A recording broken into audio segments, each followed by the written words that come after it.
This podcast may contain adult themes. This podcast is for entertainment purposes only. The views and opinions in this podcast are expressly our own. When I get to the workplace, I like to fuck shit up.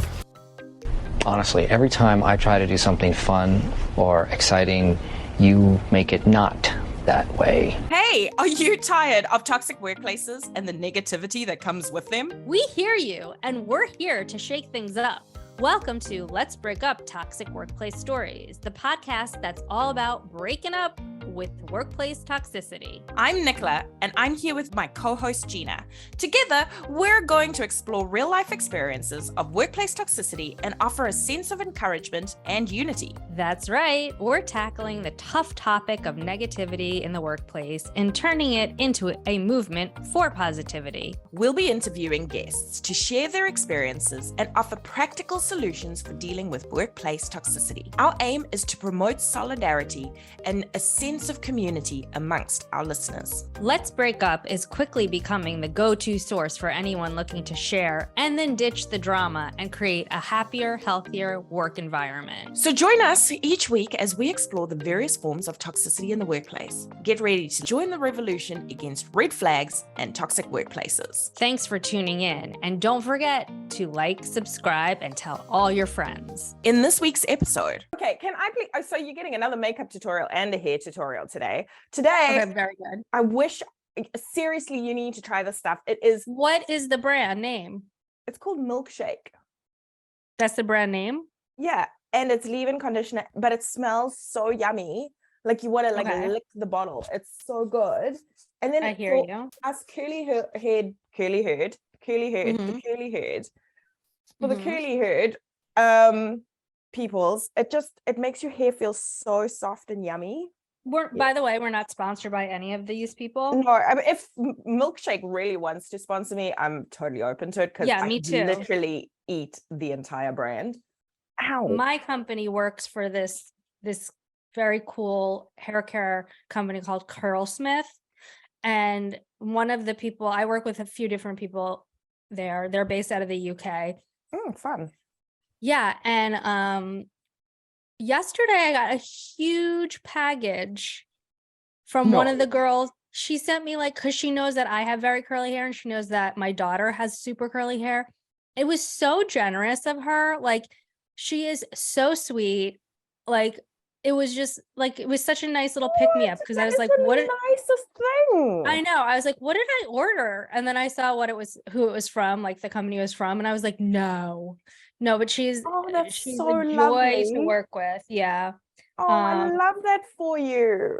Yeah, it was really cool. But hey, any hair care products that either want to work with our company, my company, or wants to actually sponsor us, we Wow, are what a so fun here for it. time.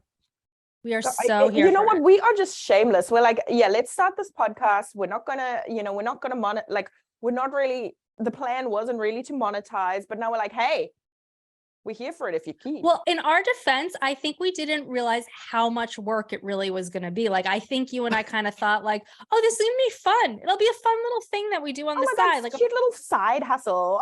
Yeah, a cute little passion project. And it has morphed into a second full-time job. Oh my God. Honestly, I got Especially for growled you by my- because you're doing all the editing.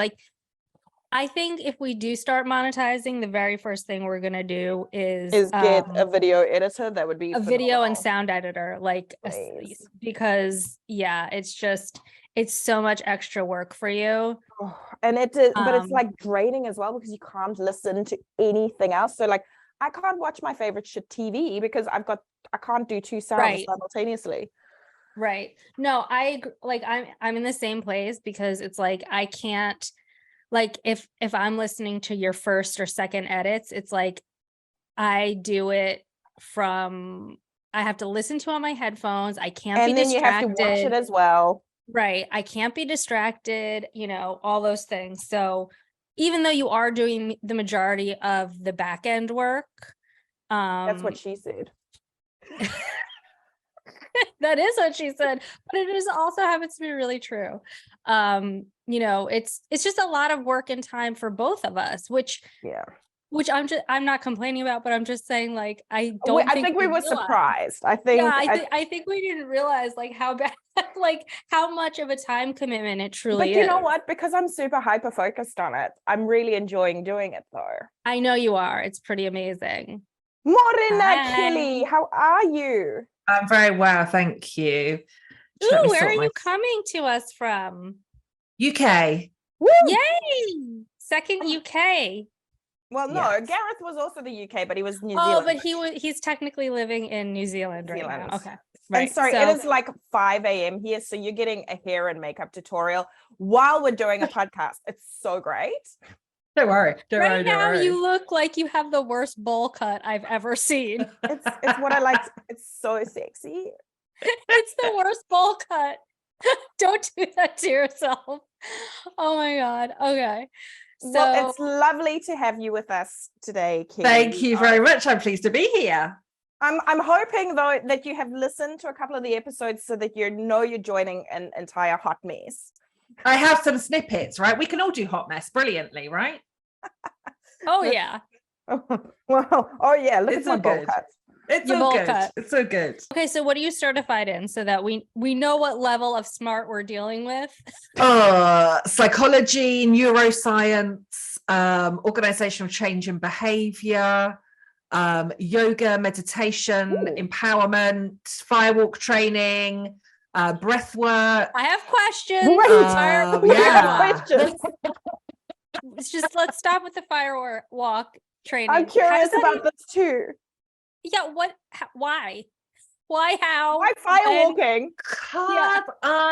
So I wanted to be able to, I think as part of my coaching, I wanted to be able to understand the physiology that can get clients making action, like taking better action in a quicker way, and understanding what the physiology is behind that. So firewalking, like glass walking, arrow breaking, board breaks, all of that empowerment stuff are amazing ways to get our physiology in the right space to get us to make the right decisions.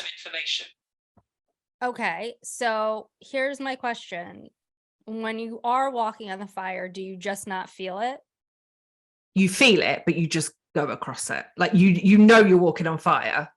Absolutely know that you're walking on fire. So it's not like a mindset where you're like, I'm not going to feel this heat. You feel it and do it anyway. And just No, you hustle through. you feel it, but yeah, you allow yourself to go through it anyway. And I think, you know, a big shift for all of us is that if we want to make change, we've got to go through some discomfort, right? Change can be uncomfortable. Otherwise, you know, if it wasn't uncomfortable, we'd all be doing it, right? We'd all. It's true. And we don't. I have follow-up questions. Pain is Yeah. the touchstone of all growth, right? Who said that? Absolutely. So we've got to be able to get through that threshold to move forwards. Does it leave blisters on the feet? Because I think that's It can do. Yeah, it can. It absolutely can do. And I've definitely had some. But I think in the world of firewalking, they're not called blisters. They're called fire kisses. Oh, Goodbye. Get off the grass. Okay, I'm such a princess. I say I'm not a princess at all, really. It's a fire But kiss. It is a fire kiss. I'm What an a absolute wonderful baby when it comes to pain. euphemism for saying you have third-degree burns on the soles of your feet. Yeah. Such a wonderful euphemism. No, I hate pain so much. Like I loathe pain. But I'm happy to be uncomfortable in a work environment. Happy to do that. Yeah. Oh, Nicholas Yeah. loves Pain? a terrible, uncomfortable work environment without knowing it's terrible and uncomfortable. Oh, I love or, being or a cult. I'm so comfortable. Loves it. Sign her All the of the fuck above. up. I've worked in a cult. Okay, ooh, What? tell Wait. us the story right now, I've Kelly. worked in a cult. Tell The us story the of the story. cult. So I was head of HR in this organization, and like the chief exec would quite literally, we'd have these monthly staff forums, and the chief exec would like get everybody chanting, right, that Sunday was the best day of the week because it was the day before we came to work, right? And he'd get everybody to stand and we'd all have to chant and clap and do all this stuff. And you go to your first one and you think, what the absolute fuck have I walked into, right? You're like, this is not But then you kind of get bought into it and you think this is amazing because everybody's really bought into it and you can create amazing HR stuff, right? And you think this is wonderful. But then people start to get disciplined when they don't stand up and chant at the staff forums, right? I'm literally having to discipline people for not being engaged and not being wonderful and not doing all this stuff. And we used to have, because the chief exec was a bit weird, we would have loads of like reporters and I stuff. would have never have guessed that, Kelly. I would But have we would never have guessed all of that. no, seriously, but we'd have all of these reporters and journalists that would come to the forum, and the chief exec would be like, Kelly, accompany them to lunch afterwards. So I'd like be stuck with all the journalists at lunch. And every single reporter or journalist would be like, so it feels like a little bit of a cult, right? And it was my job to woo the journalists and tell them that it wasn't. This was just a really valued and engaged workplace where everybody feels like an amazing part of something wonderful. And then when I left, I met a guy who was there before me, and I met a guy and he's like, so where did you come from? And I told him, and he's like, so that's the cult, right? And I was like, yeah. So did you know that it was a cult while you were there, or did it take you leaving to be like, holy it's shit? The brainwashing, right? You're brainwashed into thinking this is what an amazing place to work looks like, and you think, oh, I love it. Yep. Right, you feel part of something. Really? And this is amazing. Did you really love it? In the middle bit of it, yeah. The beginning bit, I just thought, what the hell? Yeah. The end bit was like, I need to get out. I need to get the hell out of here. But the middle bit, I worked with some incredible people. So yeah, it was lovely. Okay, well, I like that we have a pre-story. I appreciate that. So, yeah, I will have hundreds of them, literally. Oh, we're so on board. But before we get started, would you like to introduce yourself, Kelly? Because we are excited to tell people more about you.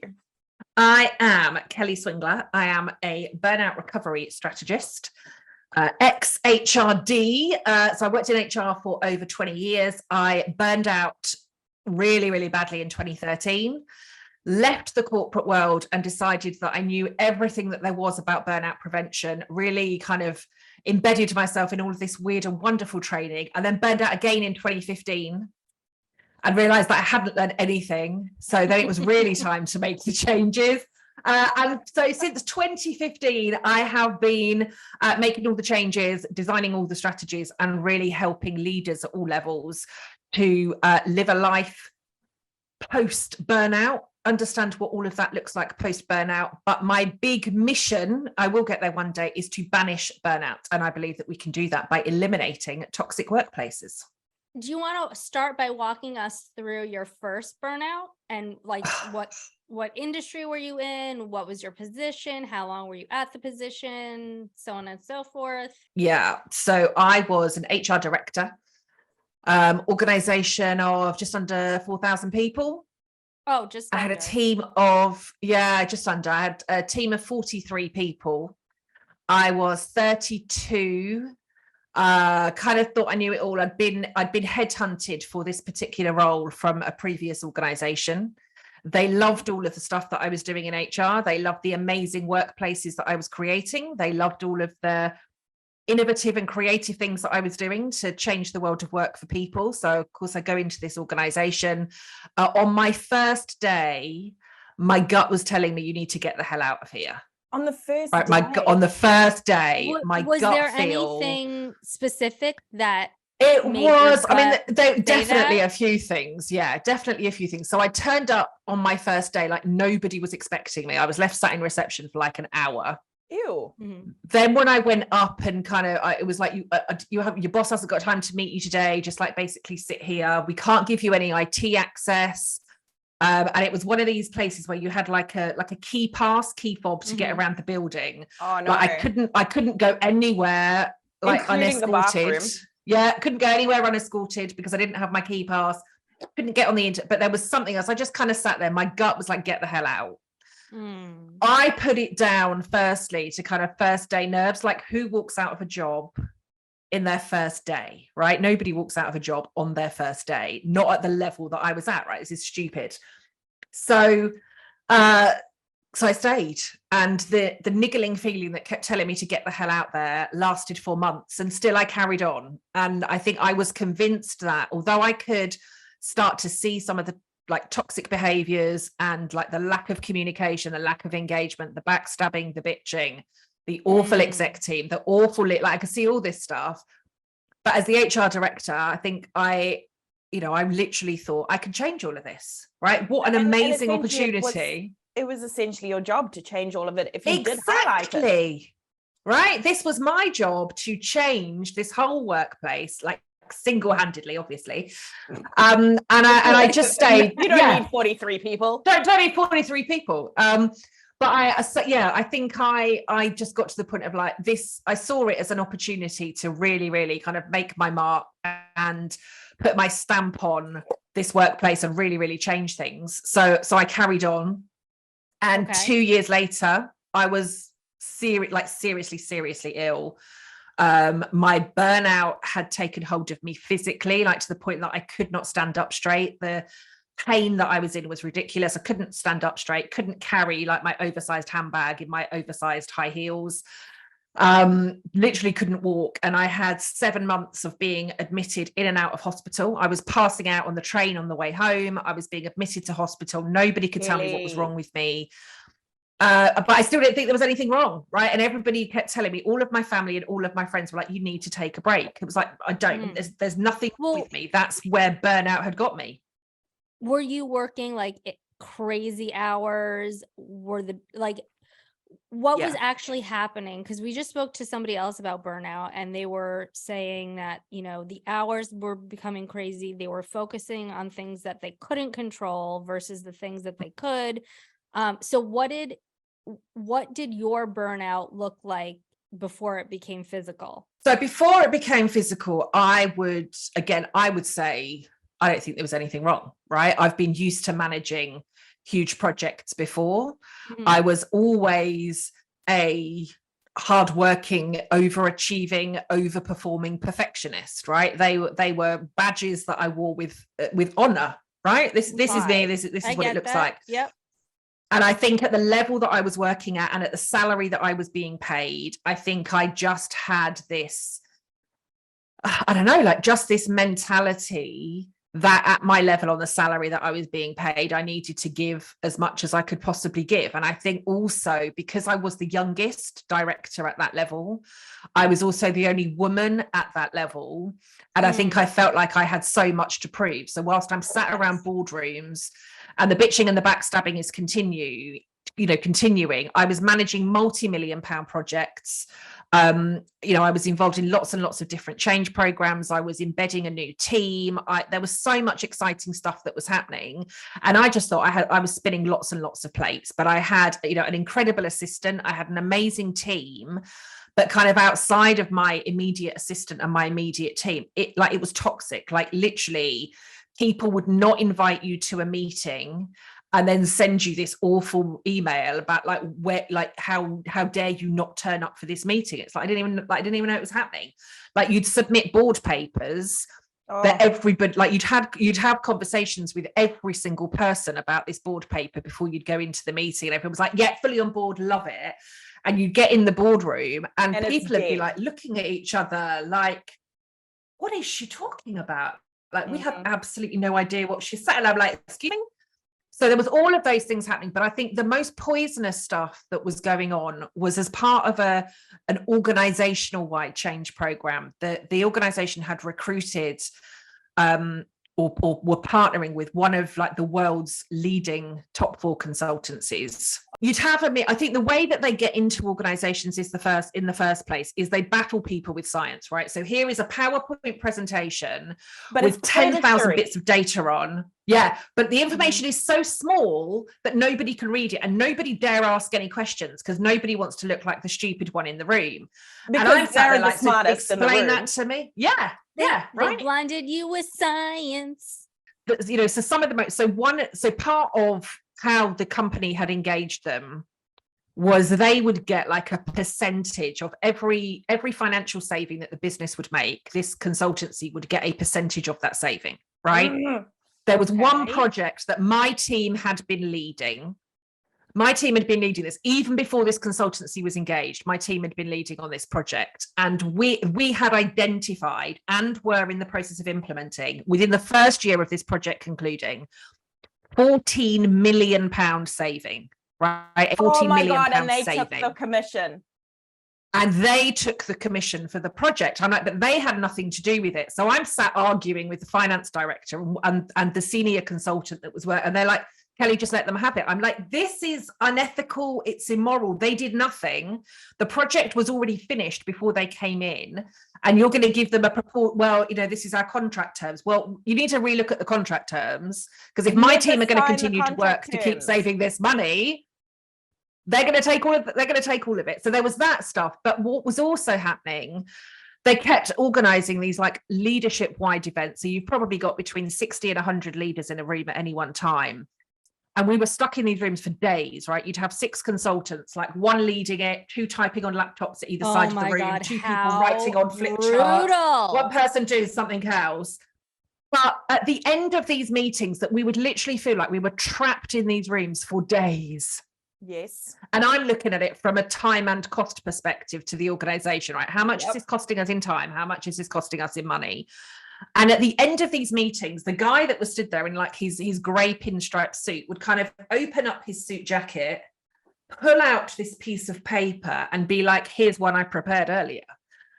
And then ignore everything that we'd said for the last 2 days. And I'm like, what are you doing? So again, like from an immoral and unethical perspective, I'm like, this does not feel right. And this stuff just continued to happen and happen.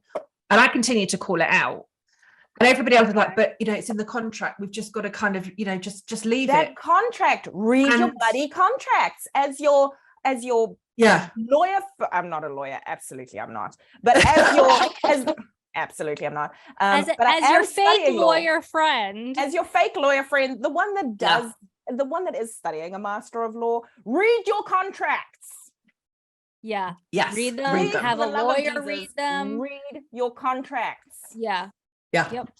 But that was the thing. And I think seeing this unethical, immoral stuff got me even more into like, I have to be the one to make the change, right? I've got to stop this stuff. I've got to stop this unethical. I've got to stop this immoral. And then they'd said to me, what kind of really got to the point was they'd said to me, you need to restructure your team. You need to make them, put them at risk of redundancy before Christmas.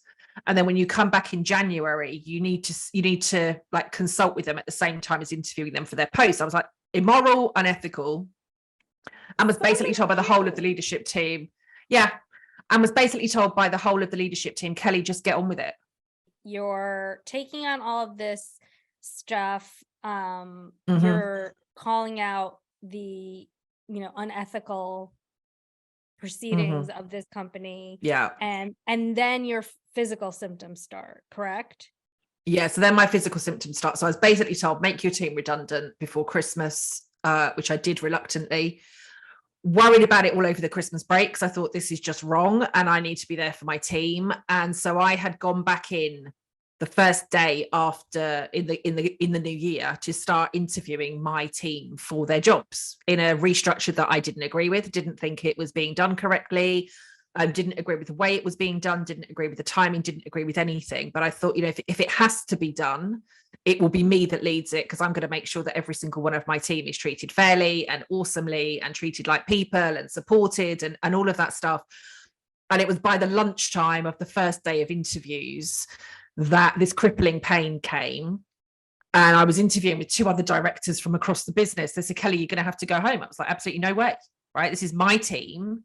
We need consistent interview panels. I need to be supporting my team. I need to be supporting my people. I'm staying. That was on the Wednesday. On the Thursday, I was commuting into London. So I live like 100 miles out of London. I was commuting in on the train. It takes me about an hour and a half to get in. Also I went toxic, back into London again. Opinion. Yeah, also toxic, absolutely. The commute is also toxic. So it is, especially when it's like 3 hours a day. Yeah, like no. Absolutely. So I went back in on the Thursday. The pain had gotten even worse, and I was interviewing with the same 2 directors. They're like, Kelly, you have to go home. I was like, nope, because I'm going to be here to support my team and make sure it's a fair process and blah blah blah blah blah.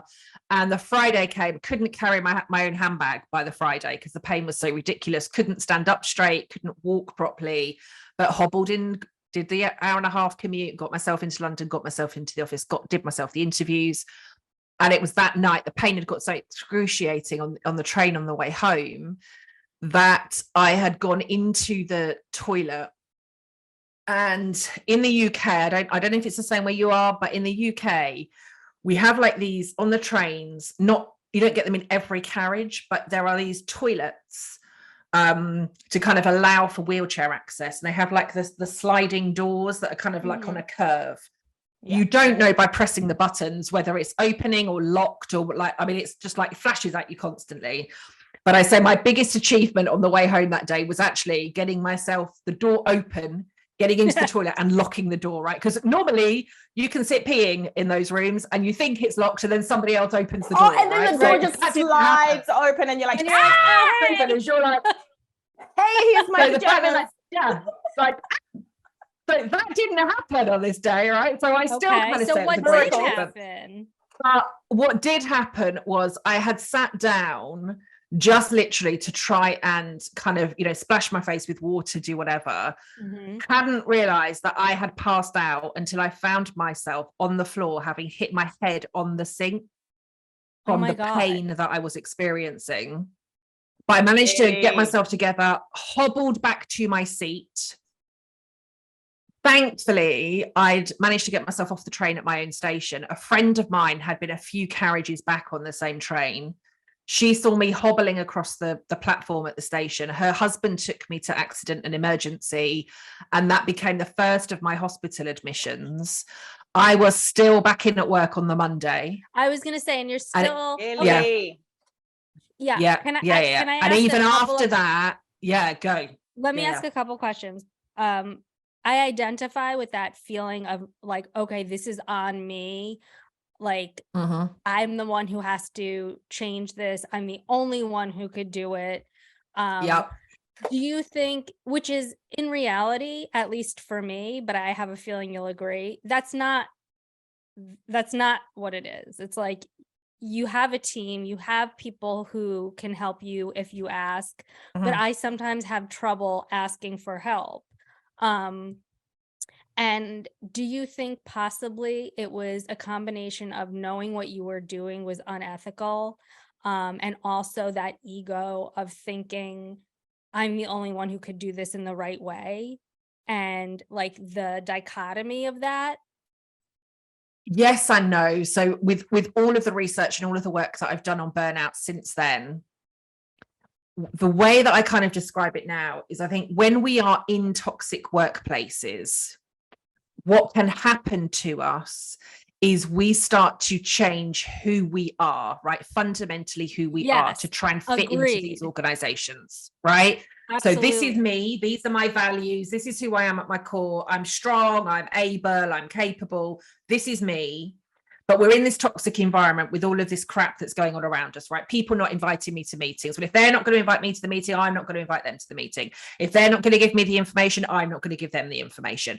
And it's almost like we then go for kind of tit for tat in these organizations. So what we start to do is step away from who we really are, right? My core values are not exclude people and act like an absolute whatever.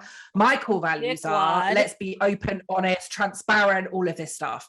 So I think when we're in those environments, that's what starts to happen. And the way that I kind of describe that is the further that we step away from who we are, the bigger the gap we leave for burnout to fill. So I didn't at the time like that. So I didn't necessarily at the time know that my ego was taking over, and my ego was like, it's got to be you, it's got to be you, it's got to be you, it's got to be you, because I wasn't me. I wasn't aligned with who I am. And I just thought, I just got to keep going, right? If there is all of this toxicity, if there is all of this ego bashing, and there is all of this horrible stuff going on, like, I have to be the person that saves this, because my team are at risk, these people are at risk, these almost like I have to save everybody from this hell, right? So I'm being pulled between, I've got to do what's right, because I still have to keep doing the right thing, even though I'm not doing the right thing, because I'm starting to change my behaviors, but the core driver of me is like, but you've got to keep going, right? You can change this, Kelly, you can change it, you can change it, you can change it. And so in that's when the ego steps over. But 7 months later, and every time I was admitted to hospital, I was still working on my hospital bed, right? I don't know if any of you two are like fans of Friends, like TV series Friends. Yeah. I mean, one I've seen it. episode- I'm not a fan, but the one where Phoebe just gives birth. Where Phoebe, no. So they do like, I think it's Janice, like Chandler's girlfriend Janice. She's like, I don't know, like what would be different for all of you, right? And they all go down this route of like this kind of it's like the sliding doors moment, right? The alternative lifestyles that they could have. when Phoebe's in the hospital, Phoebe's like a bed and she's high-powered like, executive. Make the deal On her sell. phone, smoking in the toilet, typing away on her laptop, on her phone. But like, that was wow, me. completely like Yeah. just having had like like hernia, Having had a surgery heart or attack. something. A Heart attack. Okay. That was me. Yeah, that was me every time I was rushed into hospital. That was me. And I look back at it now and I'm like, how could you? I was the same way. Like after I gave birth to my daughter, I was so bored because she had to go to NICU just because it was in the right in the middle of COVID, and that's what the hospital's procedure was at the time. I was so bored. I was working, but I own my own company, so I think it's a little bit different. But I get that. I get being like, oh, I literally just ripped my entire bottom open, and here I am working. Yeah, here I am on my laptop because I can work. Yeah. No, I get that was me. And I also really deeply identify with slowly becoming someone that you can't recognize, but also like your ego also taking over, like knowing you can still do this, knowing, all of that. Like that was exactly what mine looked like. Mine was not nearly as pronounced as yours was, but I talk about it a lot. I got really bad skin infection. Like on my face, it looked like I was like I had leprosy, more or less. And then I was on antibiotics for 2 full months to just clear it. So not nearly as extreme as yours, but I also got out a lot quicker. I was smarter. I was smart enough. I was stuck in the cult for 4 years. And I was there for 4 months and I was like, I'm out. I was like, fuck this, I'm out. So back to your story. So what was the final thing that happened that you did? First of all, were you fired or did you leave? No, so I left, but not until another year later after those first symptoms. So the first symptoms started in January 2013. As I said, I was in and out of hospital, still working, still doing all that stuff. In the July, because of the high stress, and again, I think I have to make this point. Burnout is chronic stress, right? It's chronic workplace stress. So high levels of stress for very high periods of time. We all know chronic stress can literally kill us, right? Yes, so I had the physical symptoms. So I ended up having 2 different operations at 2 different hospitals in 48 hours in the July. And whilst I was recovering from that, I'd had a holiday, I had a family holiday, did kind of all that stuff. But before I'd gone on that holiday, I was proving my worth through whether I could still work. Sure. Right. And after these operations, I had a few days where I could not work. My body, particularly after 2 anesthetics, could not work, could not move. You're just sleep. You could just sleep. Absolutely. My body's just not today. And I was laying on the sofa, having watched mind-numbing TV all day. And my sons came home from school. So it's not my bag, really not my bag. But I have twin sons. They were 12 at the time. They came home from school, and I think I must have looked terrible, terrible. And my response to them was, don't worry, I'm going to be absolutely fine soon, and I'm going to be back at work, right? Because being back at work was the sign that I was okay. And my sons took one look at each other. They're 12 years old at the time. Took one look at each other, sat on the coffee table in front of me, and one of them said, but Mum, we don't want you to go back to work because your job is killing you. Whoa. Holy shit. And that was kids say shit like when your 12-year-olds look you in the eye. When your 12-year-olds know better look you in than the eye, you. and know better Yeah. than you. Yeah. It's like a watershed And moment. So was that your moment? Absolutely. Yeah. That was my holy fuck moment, right? Yeah. Something has to change. What am I doing? And it was then almost like all of the last 7 months, like my sons had been coming to visit me every time I was in hospital, and they'd see me on my phone, and they'd see me with my laptop, and they'd see me not taking a day off. They'd see me not be able to stand up. They'd see me not being able to get out of bed at a weekend. They'd see me have to say no to some of their stuff. And I'm still like, well, everything's fine. Right? Literally everything's fine. And so that was kind of my pinnacle, like something has to change moment. We then we went on a lovely family holiday. We had a couple of weeks off. And I just then decided that I was going back into this workplace, back into the office. I was going to kick ass. I was going to be me. And if they didn't like it, we weren't, things weren't going to work out between me and the organization. And I really kind of pulled myself together, cut all my hair off, like bleached it blonde, like went back with the edgiest look ever. I'm like, right, Kelly's back, right? And I've, kind of got my sass on, and I walked in, and I lasted. So I've gone back in the September. By the January, I had left, started my own company, and have never gone back into a corporate environment again. And it was the best decision that I ever made. The timing, I think, could have been better. So at the time, I mean, my life looks nothing the same as it did then. But so yeah, I got my first clients like a couple of weeks into starting my company. But at the time, I remember going home and saying to my husband, like, I need to start my own company. This is absolutely what I need to do. And I was the main breadwinner, right? I was the biggest salary earner. We'd literally just spent every single of our last pennies on kind of buying and renovating a house. Like, we had no money in the bank at all. Mm-hmm. And he's like, we can't do, like, you need to keep working for 2 years, and then if you still want to run your own business, then you can do it. And it was like, not staying here. And I left. So I literally started my business like with no financial cushion, no money in the bank, no client pipeline. Most of my network was in London. As I said, I live like 100 miles away from there. What was my business going to look like? How was I going to do it?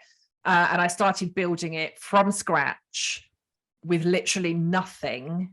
Mm-hmm. Got my first client within a couple of weeks, started to get some money in the bank, kept pushing, kept struggling. My husband and I separated kind of within a year of me starting my own business. So within 12 months of those first physical symptoms taking over, I had started a business, left my husband, moved house, started to grow a team. Like, there was nothing that I hadn't done. And then kind of 6 months later, I had burned out again. Can we just pause here for a second and remind people that if this podcast is something you enjoy, we would love to hear from you. You can find us on Instagram, LinkedIn, and YouTube at Let's Break Up Toxic Workplace Stories. Sharing and subscribing really helps us feel validated. And it was like, And what did this? So wait, I have two questions. When you finally left the toxic place that gave you those terrible symptoms, did they cease almost immediately, or was it like a tapering off of I mean, it took forever. And for some of the conditions, so my first, I can't say whether it was the physical symptoms, so particularly kind of digestive issues, like lots of physical, and I'm carrying an awful lot of weight. Like, it's pretty much like my body just shut down after that first one. It was just like, I'm not playing ball anymore. So I live with kind of two fairly seriously physical kind of health conditions, which I manage okay. But I wasn't managing them properly, because I think at the time I just thought it would go away. Now I'm out of there. Right. I need to fix all this stuff. Same thing. Yeah. Yeah. Everything will get better. There's nothing that I need to do. And when you're running your own business, but particularly when you're starting your own business, right? Oh my God. You're going 24/7, right? It's 24/7. We literally had this everything. conversation this morning. Yeah. Literally. It is 24/7. Because you need to find the clients, you need to keep the money in the bank, you've got to do the marketing, the admin, the accounts, right? You've got to be doing all of that stuff. And I was loving doing what I was doing, right? I was doing it for myself. This was my turnaround. So really, really doing all of that. But I got a phone call 3 months into starting my business to say that my replacement, so the replacement HR director that had been taken in to replace me, is no word of a lie. She had died What? whilst away on a leadership residential, right? So on a How leadership old was she? residential, she was early 50s. Okay, so not as young as you And were at the she had time. died. No, so she's 20 years older than me. Okay. But she died in her sleep whilst away on a leadership residential. And I then rang another contact of mine who had left the organization not long after I started, but he and I had stayed in contact. Because I'd never asked, nobody had ever really told me, stupidly, why my job role was recruited, right? I'd just been told the HRD's left to go and do something else. Yeah, why was there At that point, much turnover? at that point, I started digging. There were three. I was the third HR director to become seriously ill in that organization. And my replacement then dies whilst away on a leadership residential. So then I'm like, alarm bells, right? Because I came out of that. And part of me was still, I must have burnt out because I wasn't good enough at the job.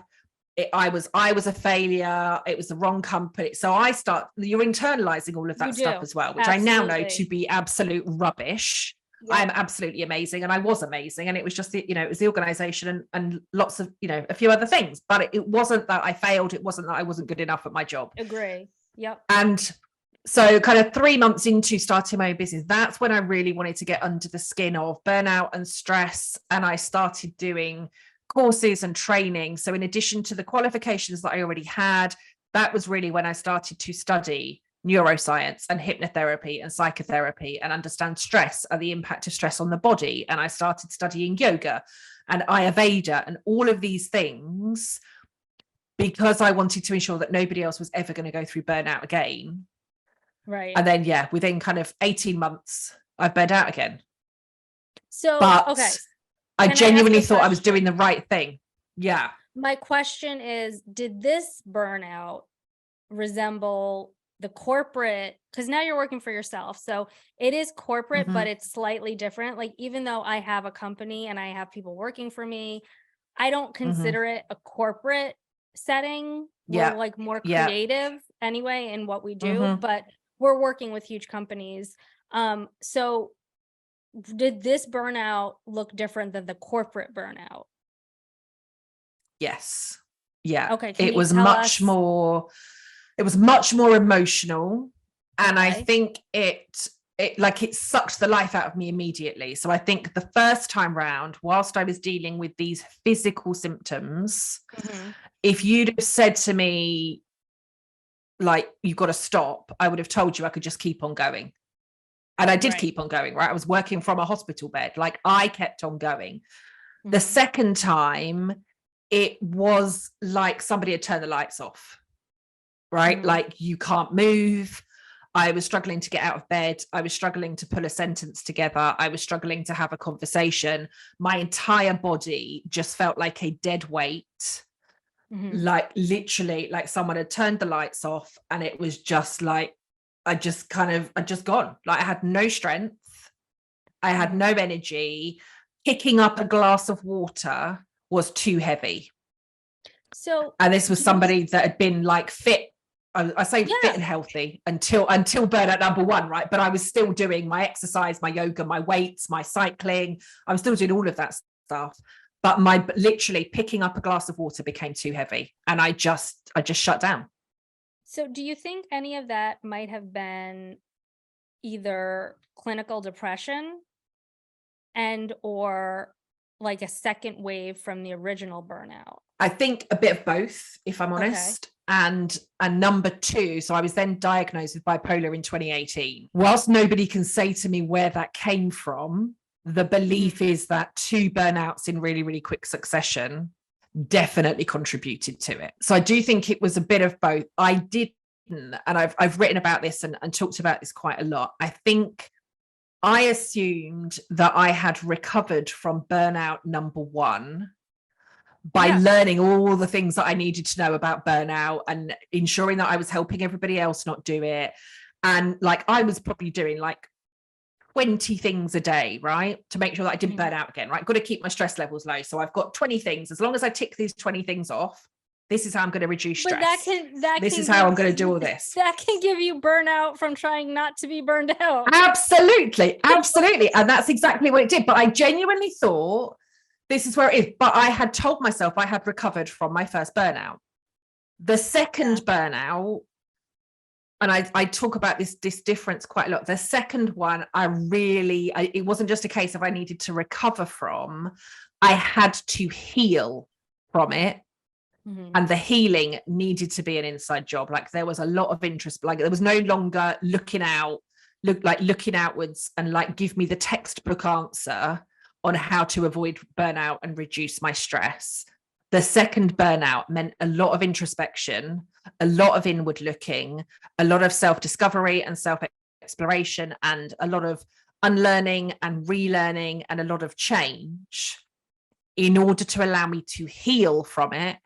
And I know that I will never, ever go back to that point again, like never. I'm curious to know, like, how do you identify the symptoms if you're coming up for burnout number 4? Like, how do you now know what to look out for and the flags you're looking for before you get to that point? So I'm 2 burnouts. I hope they'll never ever get to the third, but I think the symptoms can be very similar and very similar for everybody. I think if I get to the point, so some of them are behavioral, some of them are physical, some of them really are kind of mental. So I think we can start to get headaches, right? So headaches, digestive issues. So we start to develop intolerances for food. We're overeating or we're undereating. More foods start to disagree with us. More headaches. Our sleep starts to go out of the window. Our anxiety can increase. We can start to feel depressed. So depression can definitely creep in. So I think they are some of those things. I then think there is this need to perfect everything, right? You've got to be perfect. If that kind of, you have to do this perfectly creeps in, for me, that's a trigger that something needs to change.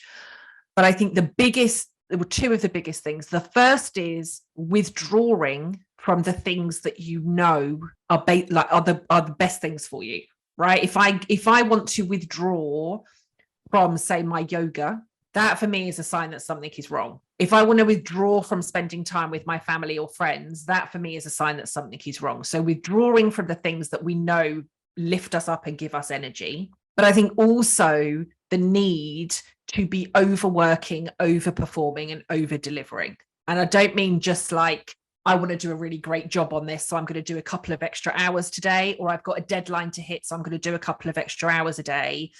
But I mean the overwhelming feeling that I have to push, I have to deliver, I have to make this perfect, I have to keep going. Like that for me is a telltale sign, because that's being driven by fear. The fear is causing that stress response, and that stress response is basically telling me it is not safe for you to stop. So for me, like my daughter's going to be 3. So it's kind of been this ongoing thing of when I'm working, I'm like, I'm a shitty mom because I'm not with my daughter. Like, you know, I feel like I'm not spending enough time with her. I'm not present. Yeah. And then when I'm with her, I'm like, I didn't do enough today. I wasn't productive enough. It's like I can never win. But I do think that hustle culture that was so prevalent, like in the late 90s, early 2000s, really did everyone a disservice, because the new generation is much more involved in a work-life balance. And it's even like doubly harder for someone like myself, and if I would venture to guess also you, who are overachievers and who have started their business from scratch with nothing in the bank, not sure how you were going to pay your rent or feed yourself. And I think partially that helped me to be successful so early on, because I had no other choice. But I think for people like us, the burnout might happen quicker, right? Because it's like we're constantly working. For me, the more I work, the more money I can potentially make. So do you have any suggestions for people, you know, who might be self-employed or who own their own business or entrepreneurial in nature, how to avoid burnout? you've got to put the boundaries in place. I can absolutely relate to what you're saying about that kind of mum guilt. I'm going to say, I don't believe at all in work-life balance. I think it is a complete myth. And like you were saying, from that kind of hustle culture, absolutely right. And I can remember, I mean, I think I probably came out of the womb as an overachiever. I was, like literally, right? I was overachieving at school. I was moved up a year at school, like, kind of all of this stuff. And so I think part of that was just in my nature, but also throughout school. I mean, I can remember being, maybe 3 or 4 and being asked for, what do you want to be when you grow up? Right? What do you want to be? What do you want to do? I can remember looking at some of the most expensive houses as a teenager in, the Sunday paper that my mum and dad used to get, and like millions of pounds. And but like people like us don't get houses like that. And it was like, well, I'll show you, and it was kind of, I'm going to make this happen. I'm absolutely going to make this happen. And I think, wait, did you make it happen? Did you get one of those huge homes? Yeah, I had the house, I had the sports car, I had the huge car, I had the all-inclusive holidays, I had the red soled shoes, the really expensive handbag. Like I had it all, absolutely had it all. And then you almost died. So and then I almost died. Yeah. Looking back, casting my mind back to the day, I think the best my mother gave me. Now, keeping in mind my mother was a narcissist, so my value was built on perfectionism and performance. And now as an adult, my value is delivered on perfection and performance. So I am primed for a burnout. I am just ripe for the picking. But one gifts she gave me was when I was heading into university, people were constantly going, what do you want to be? What do you want to do? What do you want to be? And she said to me, I don't care what you take in your first year of university. You have to go to university. That's the only prerequisite. Doesn't matter what you take. You can take any subjects you want. You can fail any subjects you want. Consider this a work out your shit year. And I did. And it was the best gift she ever gave me. Granted, I wasn't allowed to do creative subjects because those weren't real jobs. I find that looking at that, I think we need to start changing the narrative for our kids as well, where it's like, what do you want to be when you grow up? There's so many job roles these days. And I think the impact of them seeing that we are responsible with our time management, that we are responsible with our work-life balance, that we are responsible with sharing information and being better leaders. I think that's the lessons we need to give, rather than what do you want to be when you grow up. Absolutely. And I think encouraging, like, do what makes you happy, right? Do what makes your heart. And I know we talk about it, and then it's like, it's snowflakes and all that kind of stuff. But I literally do the stuff that makes you happy. And I do think that, the fact that I reached such critical burnout when my sons were 12 really helped me to look at how I was teaching my sons, how I was educating my sons, because I'd gone back to work when they were 4 months old, having them when they were born. And I went back with the mentality, I'd gone back full time when they were 4 months old, with the mentality of, I'm going to show my sons that you have to work hard for whatever you want, right? If you want the big house, you've got to work hard for it. If you want the all-inclusive holidays, you've got to work hard for it. And to burn out when my sons were 12, actually what I'd shown them was working hard can quite literally kill you, but go do it anyway, right? Because this is how you get success. Work. And you've prioritized work over them, right? I have said, I am prepared to work from my hospital bed rather than look after myself, because my work is more important than being there for my family. That's basically what I was showing them. Narrative. So I think from the guilt perspective and the burnout perspective, I think, and you touched on it, Gina, with what you were saying, like your struggle to be present. Like for me, scrap balance, right? You're never going to find balance. And particularly if you are running your own business, when it is literally, if I do not get a client and I cannot put food on the table this month, that is a huge, that's a huge responsibility, right? You haven't got a big the safe salary, you haven't got all of that stuff. But if you can be present in whatever it is that you are doing, so if you are present when you are at work, and then you are present when you are with your daughter, being present, I believe, is how you create the balance. Right. And I think as business owners, it's that we need to do, right? When I'm at work, I'm at work. When I'm with my daughter, when I'm with my sons, when I'm with my partner, whoever it is we may be, then I'm fully in it, right? You have my undivided attention for however long, and set that as a boundary, because it can be so easy as a business owner to, you're sat having dinner with a family, you've got your phone, checking your emails, and everybody like, hello, I'm here and I matter. Like, can't we even have dinner without you checking your emails or taking a call or doing whatever? And then the people around you start to feel resentful. And whilst you're telling them, but I'm doing all of this to create a brilliant life for you and for us, they don't care. They're like, I don't want the money. I don't want the house. I don't want whatever. I just want you, right? I want you as my mum or my wife or my daughter or whoever. Like, you're who I want. But that's the thing, right? They're looking at you, and again, I can remember having the conversations with my sons. Like, if I slow down, you can't get the Christmas presents, you can't have the holiday, we can't stay in this house, we can't have this. They're like, Mum, we don't care. And my sons literally did not care. What my sons wanted was me to set, like everybody's house, right? I know this stuff. This has been 10 years of my life. But like, that's so profound. It's like, we think it's so fucking weird, because just yesterday truth moment here. I do have a live-in nanny because I'm a single mom by choice. Anyway, so the live-in nanny, she's great. But yesterday at 4:30, I was like the most exhausted I had ever been. And I was like, I told the nanny, I'm gonna go take a nap, but I'll be up later. And then as I'm like laying in bed, I'm saying, I don't think I'm gonna be getting up. So I text her, I said, I know you're not doing anything tonight. I don't think I'm getting up. Can you like finish the night with my daughter? And I said to her, I was like, please tell Lucia that Mom loves her and that everything I do for her. But now I'm like, maybe I need to not say that to her. Maybe I need to just continue to be present when I can. And of course, this morning I woke up and I had my period, and I was like, oh, that's why. Right before COVID, my company was making so much fucking money. Like, it was ridiculous. And then, things changed with COVID for the business I'm in, because it's supply chain, product development, or providing CPG items. But there was a point that I probably could have bought a Birkin.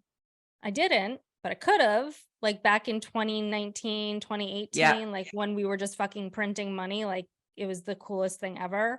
But like yourself, I didn't have a kid, I wasn't in a relationship, so I traveled a lot. I spent all my money traveling, like these beautiful destinations, beautiful like resorts, all of this. So when push came to shove, I was like, shit, I have no money. Like, like you put it all into your house. I put it all into building a beautiful wardrobe that I have and will have of timeless pieces, both shoes, bags, coats, everything. And traveling. But I should have really been putting it into retirement, and I give myself a lot of guilt about that. And let the guilt go again. Let the guilt go. But again, I think when I look at it, a lot of them wouldn't fit me anymore anyway, because again, my body shut down and started to balloon. But like, I got rid of a lot of my ridiculously expensive shoes and bags and everything, and it took me a long time to let them go. But at the end of the day, I think I realized I was holding on to it because that was a part of who I was, and I had worked damn hard to put every single one of those pieces in my wardrobe. But there was something, and that's what I was talking about in terms of the healing process. There was something about, like, I had to let bits of those go, because that wasn't who I was anymore. And I didn't like who I was at the point that I was buying them all. At the point, the time that I was buying a lot of that stuff and earning my biggest internal salary ever was the point that I was turning into somebody that I didn't recognize in this toxic workplace. And I think, thinking that I could polish it all with a pair of Louboutins and, a Louis Vuitton. I had one day I was going to, this sounds very posh now, but I was going from our offices. I've been invited to like a round table discussion at the Houses of Parliament, like Westminster in London, with this group of MPs. And I'm sat on the tube going to the office one day and was just like, oh, like, what is wrong with me? And this was kind of as I had gone back to work after my burnout and was in this kind of 3-month transition phase. and sat on the tube, and I'm looking at all these people that seemingly look really happy, and I was just like, I'm just so bloody miserable. And I don't know what it was that made me do it, but I was literally started like tallying up like how much I was wearing that day. And I'm Oh my sat God, there that with makes like, me sick. When I used to do that on seriously, the subway, like, it made me I- sick. I was yeah. like, this is gross. Yeah. seriously, I am sat there wearing £10,000 worth of stuff, and I'm as miserable as hell. And again, that was another, and I remember going back to that moment as I stood looking at my wardrobe with all of these ridiculously expensive things, and just like, it's like I can let it all go, because I don't recognize who I was in any of that. I've replaced some of it, right? I've still got some very beautiful items that I've paid a lot of money for, but there's a different feeling that have gone into those into those purchases that makes me feel very different about myself. Sure. I mean, I sold a lot of things just because when I had the money, I did a lot of impulse purchases. So then I'd be like, I literally have never worn this. I don't even think it's cute now. Like, yeah, so I have, yeah. So I have and I resell it like on Poshmark or you know, one of those like Depop. But I think about my mom, and she had such a wonderful relationship with my dad, but she is literally wearing the same clothes that she had from when I was growing up, and she's totally okay with that, and she's totally happy. Same as my mom.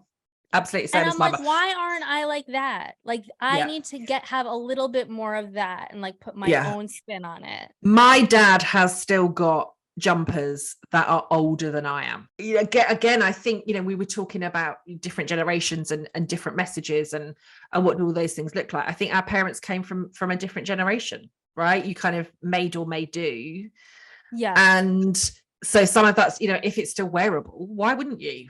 Whereas I think we've come, you know, again, if we, you know, I think we kind of similar ages from what we're saying in terms of we were talking about, but like we saw the introduction of CD players and, you know, laptops, right? Zoom, right? In order to record this conversation, right? We've seen all of that stuff, and everything has an end date, right? We constantly renewing stuff. We're constantly wanting bigger and better and faster and more expensive and more luxurious. Like that's a large part of what we've been brought up with. So why wouldn't you want to keep buying and buying and buying? Because again, not only the kind of way in which we were brought up, but what we were saying earlier in terms of like success, right? Success looks like a really big expensive handbag and a really big pair of designer heels, right? That's what we were told success looks like. But going back to our conversation about like what was important to us, like shoes, bags, these expensive things. I don't know if it's an American thing or a big city thing, but to me, it was like, you can have it all. Or if it was like a growing up in the 80s thing where they were like, you know, women with their power suits and holding the baby and like having a big executive job. Like, and I still feel like I deeply believe that if I work hard enough, I could have it all. I still believe I can have it all, but I believe I can have it all without having to work all the hours and put myself in burnout to have it. So my whole motto is now I can have it all whilst working 4 days a week. Right, that's my thing. So that's exactly where I was going. So it's like, so it's almost like, you know, burnout, working long hours, all of those things. It's almost like scout badges that you are earning. And we I've got all the badges. Yeah, been there, done that. Got like, the t-shirt. Get the sash. Yeah, with all the yeah. Oh God, we should make little badges. Yeah. Yeah, don't be a dick, I think, is the only badge we need when it comes to toxicity and burnout. I think here's the funny thing though. I think probably all of us at some person has been the toxic person in someone's story. So it's like, we're all going to get that I'm a dick badge, but then we're also going to get the don't be a dick badge, right? Because like in the COO and the CEO's story, where we met, Nicola, I'm sure I was the toxic, horrible person, and you were my predecessor. Yeah, like I'm positive that I was. I was great until I was apparently toxic. I was great. I was the favorite until I was toxic. But I think they told that to a lot of people. I think they did that too. I think that was part of the toxicity, is that they told everyone To create a toxic culture, right? So everybody's going against everybody. Yeah. Mhm. I'm also curious to know, Kelly, what are some ways that you would recommend to leaders, organizations, etc., to help, I don't want to say prevent burnout, because it's an internal thing, right? You're going to burn out regardless of what your business puts in place. But I'm sure there are ways that businesses can do some things to help with burnout long term. What are some of those recommendations that you have up your sleeve? Yeah, so I think recognizing that everybody is responsible for burnout prevention, right? Us as the individuals and the workplaces that we work in. So I'm absolutely convinced, if I know, like the deepest part of my core, I know if I had been in a different organization, I would not have reached burnout. If I had been in an organization that was not toxic, I would not have reached burnout. So I think as an individual, and as Gina was saying, right, Gina, you said you lasted like 4 months and then left. Yeah. So if I had paid attention to the intuitive part of me that said, get the hell out of there on day one, or even when it was still telling you that at 6 months, right? If I'd have listened to that part of me, I would not have got to the point of burnout. So I think absolutely listen as individuals. We need to listen to our intuition, because our intuition knows, get the hell out of there, right? So we cannot ignore that. Absolutely. Tells you the non-tangible. But I think that's why our mind is so quick to say, hey, it's just like for you said, oh, it's just nerves. It's just first day jitters. Like I'm sure this is just like a clerical error. It'll be absolutely fine tomorrow, but whilst whatever. when it's still there 6 months later, right? That's pay attention to it, right? Pay attention from that perspective. So as individuals, trust your gut, trust your intuition, and act on it, because it will be giving you, even if you don't know the how or the why, pay attention to it. From an organization perspective, right, toxic workplaces are still the number one cause of burnout. And whilst toxic workplaces remain the number one cause of burnout, we're going to continue to see those numbers fly, right? And we're seeing statistics that are telling us that 77% of execs are reaching burnout, 98% of HR are reaching burnout, like 80 something percent, I think 84% of leaders worldwide are at the point of burnout. Like, this is awful. I think we're seeing the rise of it. We're definitely seeing the rise of it post-pandemic, because I think lots of organizations are still in panic, fight or flight mode. And organizations need to be creating, leaders in organizations need to be creating psychologically, mentally, physically, emotionally safe workplaces for their people. And that includes clear and open, honest communication. That includes being transparent. That includes ensuring that there are the right people with the right skills and the right knowledge, the right number of people to do the job, so that it isn't us high-performing overachievers that will just take on all the slack and keep on working and keep on working and keep on working. And leaders need to be really clear on who they are at the core, right? Leaders need to be living in a values-led, core-led way, instead of, like we were talking about with that Big Four consultancy, being led by fear, not being the people that want to speak up, being the people that will allow themselves to be blinded by science. Like, leaders have to be questioning this immoral, unethical stuff that's going on in their businesses, and they need to not be living it. So if we look at it from two prongs, as us as individuals, we need to know who we are, right? This is who I am at my core. These are my core values. I'm not departing from these at any cost. We need to understand, like, and listen to our intuition. And then leaders in organizations need to stop creating and perpetuating toxic workplaces. They need to be psychologically safe workplaces that allow people to be themselves, to not have to change to fit into that toxic environment, and that where there is safe enough to say, I'm struggling and I need some help. And so I think really, really pay attention to those signs and put yourself first. Like, your job, I know this kind of gets put everywhere and really does sound like a bit of a cliche, but your job will replace you tomorrow if you have to leave because you are at the point of burnout, right? They will just replace you. That, you know, they will drop you if you resign, If they have to get rid of you, whatever, they are going to drop you. Your family, your friends, the people that you matter to cannot replace you, right? There is not another Kelly that's going to step in and be the mum to my sons, but there was another HR director that stepped into those shoes. And I think we've just got to and then died. recognize that we matter. Yeah. And yes, and then died. And then literally dropped dead. Died.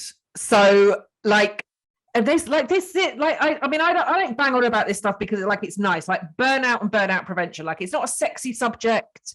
I'm not telling people how to become millionaires or how to live beautiful happy lives. Like I'm not like it can like burnout prevention sounds like really dull and boring, like oh god, like, here we go again. Like this stuff matters. It is literally killing people. It's making people really ill. It's causing huge issues, and we have to realize that as individuals we are worth more than chronic stress that is literally crippling us. Well, it has been such an amazing chat. I hope Thank you for having me. Thank you, ladies. Have an amazing day. Thank you so much, Kelly. Thank It was so you. nice to meet you and chat. Take care, Have a and great you rest of have an your all day. good one. Bye, bye, bye. Thank you for joining us today. If you would like to share your story, we would love to hear from you. Also, leaving a review helps us create more content because it shows us there's an interest in this topic. For those of our listeners who do better with reading, we have closed caption available on YouTube. See you next week, same time and same place.